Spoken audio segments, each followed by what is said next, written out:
Bienvenidos a Entre Línea con William Herrera.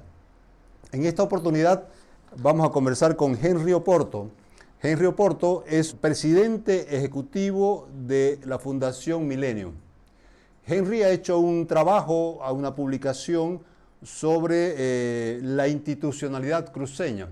Ha hablado de su fortaleza, de sus debilidades y de eso vamos a hablar. Henry, quisiera que por favor, para comenzar, nos pudiera sintetizar un poquito lo que has escrito. Comencemos por la fortaleza y después en una segunda oportunidad hablamos de sus debilidades. Con todo gusto, William. Mira, yo sostengo que Santa Cruz es una historia de éxito en la historia republicana de Bolivia. Incluso diría el mayor éxito en 2 siglos de vida republicana de Bolivia. Y lo digo eso por su extraordinario crecimiento económico, el desarrollo de un sector agropecuario poderoso, la agroindustria con vocación exportadora, y todo ello ha contribuido naturalmente a elevar la calidad, las condiciones de vida de la población. No es casual, por lo tanto, que Santa Cruz sea el centro de una corriente de migración de otras regiones del país muy fuerte. Muchas familias bolivianas ven a Santa Cruz como una tierra de oportunidades para conseguir trabajo, para conseguir oportunidades de hacer negocios, para invertir. Hay muchísimas empresas que desde La Paz, Santa Cruz y otras regiones del país se han localizado en las últimas décadas en Santa Cruz. En fin, creo que hay varias razones que justifican esta afirmación de que Santa Cruz es sin duda una historia de éxito.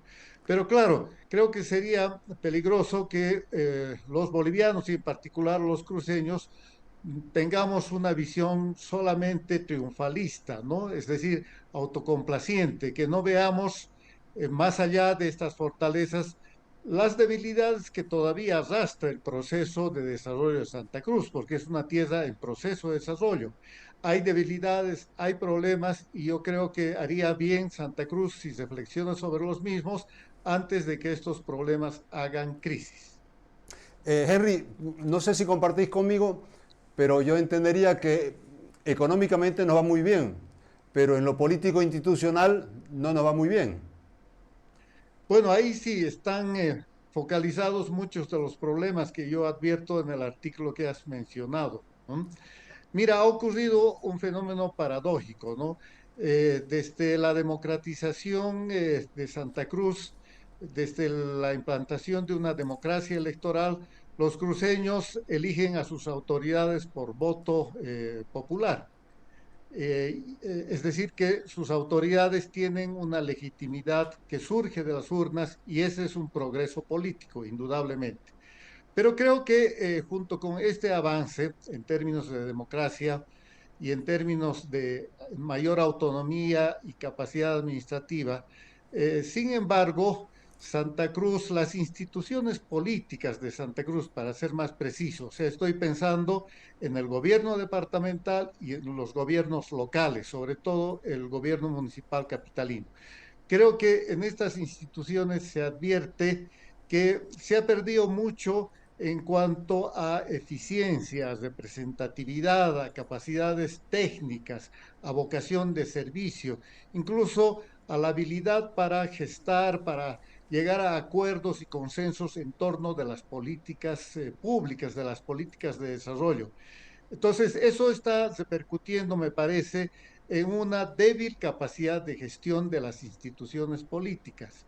Me preocupa mucho que de un tiempo a esta parte Santa Cruz se haya convertido en un epicentro de conflictos sociales. Da la impresión de que los problemas están estallando en las manos de las autoridades. No hay mucha capacidad para prever, para anticipar estas situaciones conflictivas. Creo que está faltando una visión más estratégica y una capacidad de trabajar en la administración pública, no mirando únicamente el día a día, sino viendo las cosas con una perspectiva de más largo plazo. Desde tu óptica pareciera que la convicción cívica ha bajado y ha mejorado en todo caso la autonomía. Bueno, indudablemente Santa Cruz ha ganado en capacidad de política más autónoma, tiene mayores facultades para administrar con autonomía sus recursos, aunque lamentablemente el régimen de autonomías no se ha desarrollado plenamente. Pero así y todo, creo que si se compara la situación actual del gobierno departamental, este tiene, por supuesto, muchas más atribuciones, más recursos que los que tenía la vieja prefectura, que era una entidad completamente subordinada al poder central. O sea, en ese aspecto creo que se ha ganado, pero se ha perdido, como te decía, en vocación de servicio, en espíritu cívico, en capacidades profesionales en la gestión pública. Y esto creo que obedece a varios factores, pero hay uno fundamental, es el clientelismo político. Como tú sabes, el clientelismo político es un mal de la política boliviana. Es una forma de gestionar, es una forma de administrar el gobierno que tiende a privilegiar la formación de roscas, de grupos de adherentes, tiende a repartir los cargos públicos en función de la militancia, de la lealtad de la gente con el propio jefe o autoridad, en fin, en desmedro de los méritos de los funcionarios, en desmedro de la capacidad profesional. En fin, creo que lamentablemente el clientelismo ha echado raíces también en las instituciones políticas cruceñas. Y esto es preocupante porque una administración excesivamente clientelista es muy proclive a la corrupción. En el último tiempo se han conocido muchos escándalos de corrupción en la administración pública cruceña y esto debería llamar a la atención. Pero el clientelismo es también fuente de mal gobierno, es decir, de una deficiente administración de los recursos, la priorización de las políticas. Yo creo que ahí está un problema que está mostrando que todavía la institucionalidad política cruceña es incipiente, no está desarrollándose a la par de su crecimiento económico y social.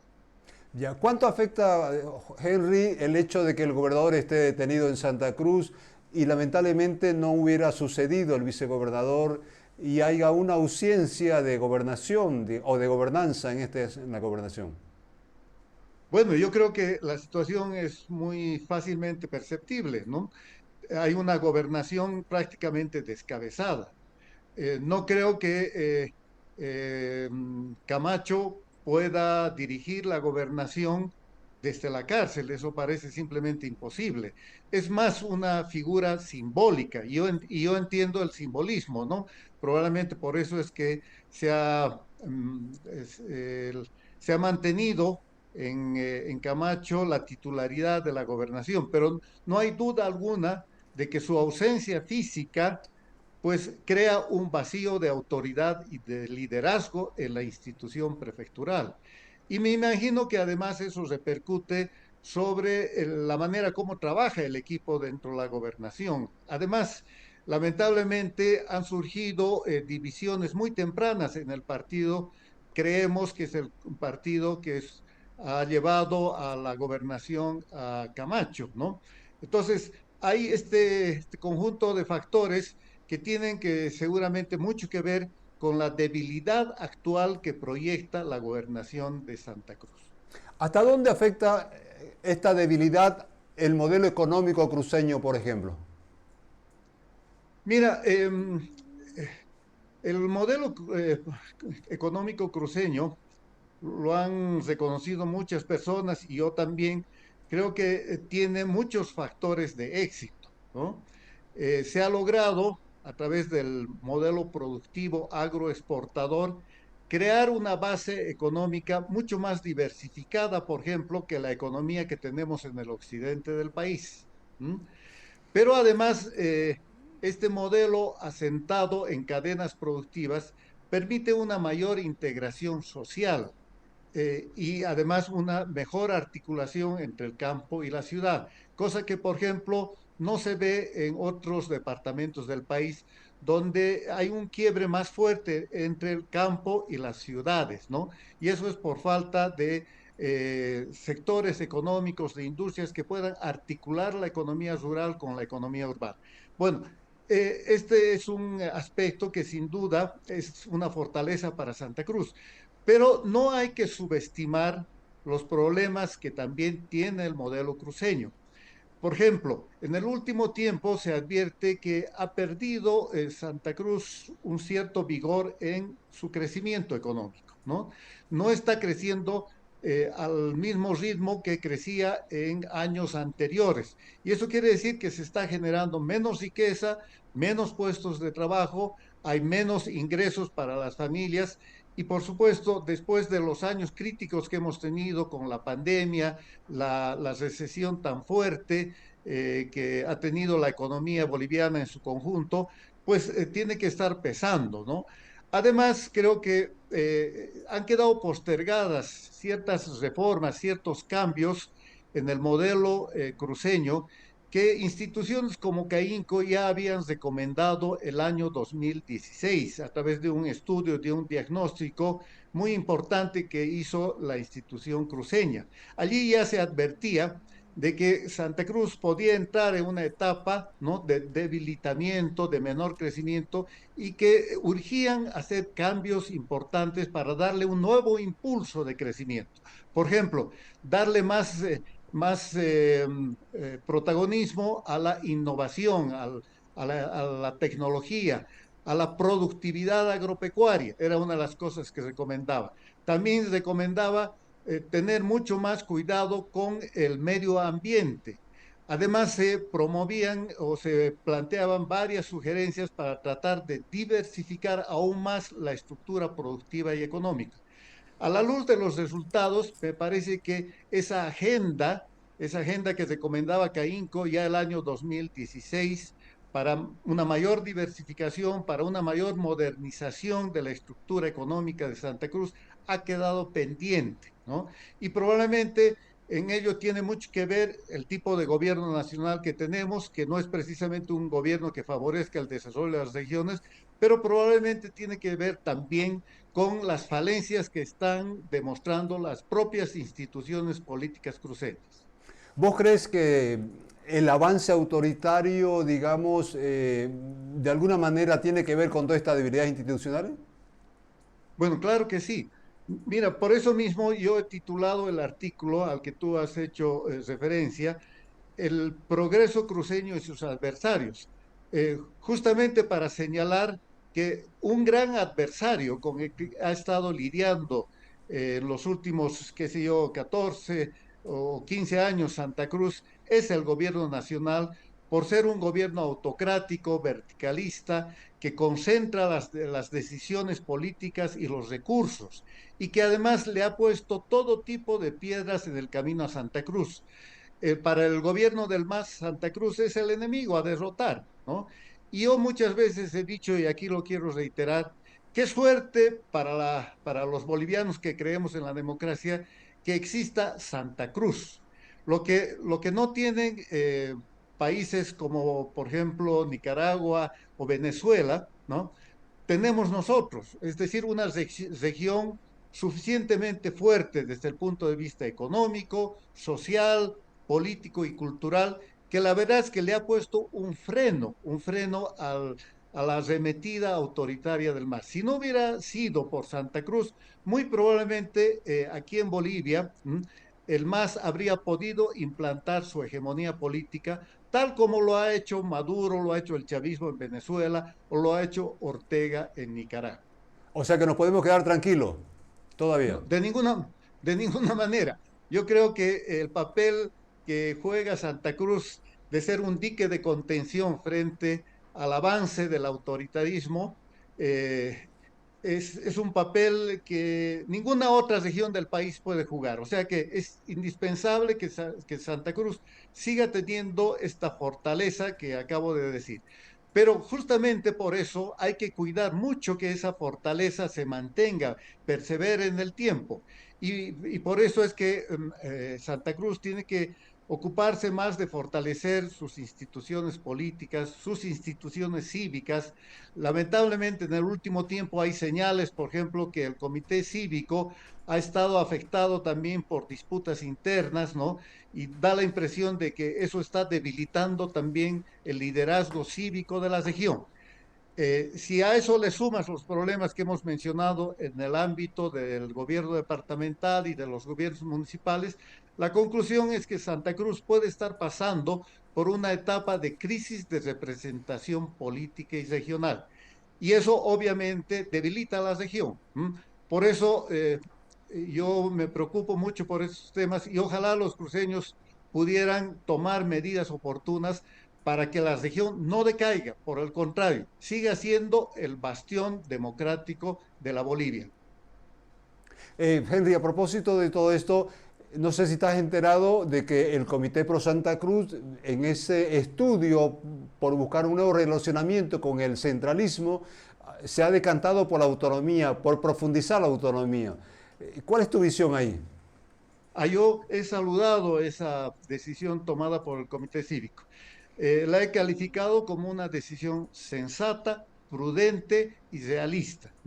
Sensata porque creo que el decidir que Santa Cruz va a redefinir su relación con el Estado boliviano en el marco de las autonomías, creo que esa decisión viene a ser muy sensata y sabia porque evita ir por el otro camino que parecía que se iba a imponer en algún momento. Me refiero a las Al federalismo. posturas que estaban demandando el federalismo, ¿no? Yo francamente no encuentro condiciones en Bolivia para dar un salto al federalismo. Creo que si se intenta eso, no solamente que sería un salto al vacío, sino que muy probablemente el MAS, el gobierno del MAS, que es adversario de Santa Cruz, aprovecharía esa circunstancia para tratar de volcar en contra de Santa Cruz a las otras regiones del país, para buscar que Santa Cruz quede en el aislamiento y debilitarla mucho más. Creo que afortunadamente ese riesgo está ahora eliminado con la decisión que se ha tomado de más bien buscar profundizar, fortalecer las autonomías. También he señalado yo en otras oportunidades que encuentro que los otros departamentos de Bolivia han demostrado que no tienen el mismo grado de conciencia autonomista que Santa Cruz. Y si tú ves con cierto detenimiento, la verdad es que los gobiernos departamentales del resto del país, quizás con la excepción de Tarija parcialmente, ¿no? Eh, Son gobiernos que no se diferencian mucho de las viejas prefecturas, es decir, siguen atadas, ¿no? Al centralismo, son dependientes política y económicamente en un grado excesivo. Es decir, el proceso autonomista, la verdad es que está a medio camino. Por lo tanto, no tenía mucho sentido, no tiene mucho sentido desahuciar el régimen de autonomías para buscar otra alternativa cuando todos sabemos que las autonomías no se han implementado de acuerdo a la ley, de acuerdo incluso a la propia constitución.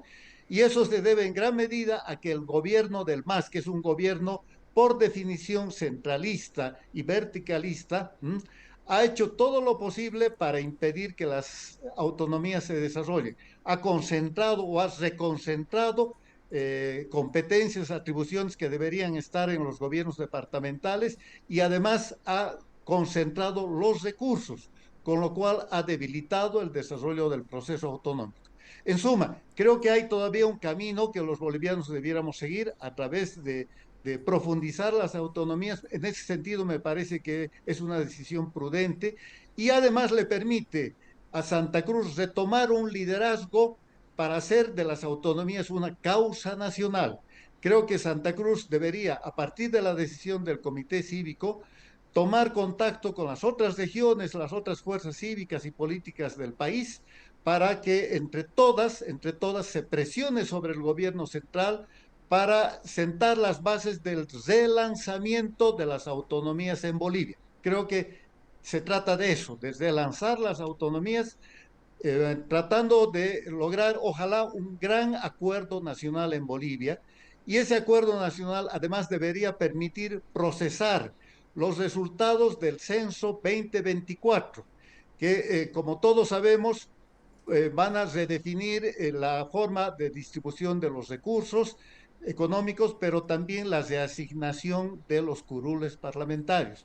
Y lo que hay que evitar es que esa discusión sobre cómo se reparten los recursos, cómo se reasignan los curules parlamentarios, sea un momento de crisis, de enfrentamiento. Tiene que ser más bien lo contrario.